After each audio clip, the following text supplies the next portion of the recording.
নিয়ম শৃঙ্খলা থাকে, কেউ যদি ওই নিয়ম শৃঙ্খলা ভঙ্গ করে তাকে কি বলা হয়? রাষ্ট্রদ্রোহী। কি বলা হয়?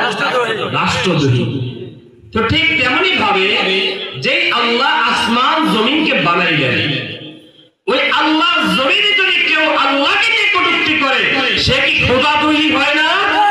তাহলে খোদাদ্রোহী যেমন ভাবে একটা দলের বিশৃঙ্খলা বিশৃঙ্খলের মধ্যে থাকতে পারে না, যেমন ভাবে একটা রাষ্ট্রদ্রোহী রাষ্ট্রে থাকতে পারে না, তেমন ভাবে খোদাদ্রোহী খোদার জমিনে থাকতে পারে না। ঠিক কিনা?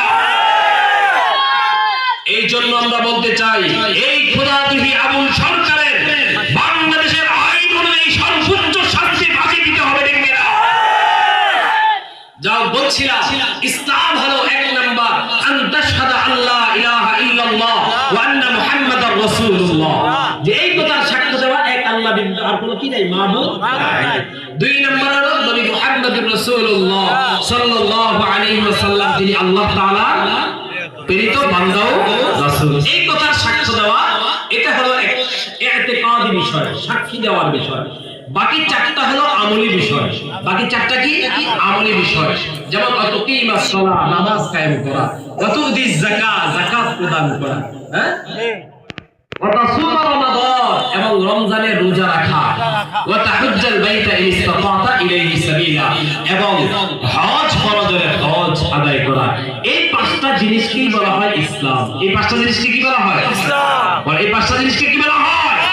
তাহলে ইসলাম কি যদি আপনাকে কেউ জিজ্ঞাসা করে বলতে পারবেন না? ইনশাআল্লাহ। যেমন ভাবে আমরা বলি ইসলামের ভিত্তি হলো পাঁচটা, হাদিসের মধ্যে আসছে।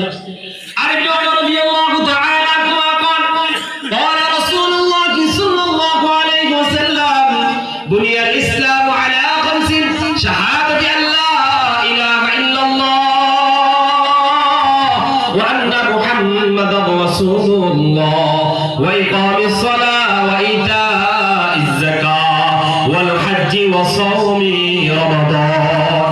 ইসলামের ভিত্তি কয়টা? আরো জোরে বলতে হবে কয়টা? পাঁচটা। এক নাম্বার হলো ঈমান, দুই নম্বরে হলো নামাজ, তিন নম্বর হলো যাকাত, চার নম্বরে হলো রোজা, পাঁচ নম্বরে হজ। এই পাঁচটা হলো ইসলামের ভিত্তি, ইসলামের খুঁটি। সুতরাং এই কেউ যদি কাউকে প্রশ্ন করে ইসলাম কি, সাথে সাথে উত্তর দিতে হবে ইসলাম হলো পাঁচটি জিনিস। ঠিক কি না? তাহলে ইসলাম কি এটা বলতে পারবো না এখন থেকে সবাই ইনশাআল্লাহ? ইসলাম হলো একটা হলো ইতিকাদি, চারটা হলো আমলি বিষয়, এই চারটা এই পাঁচটা হলো কি ইসলাম। তাহলে সকলের ক্লিয়ার হয়েছে তো? এবার আসেন দুই নম্বরে, ইসলামের কালিমা কি? ইসলামের কালিমা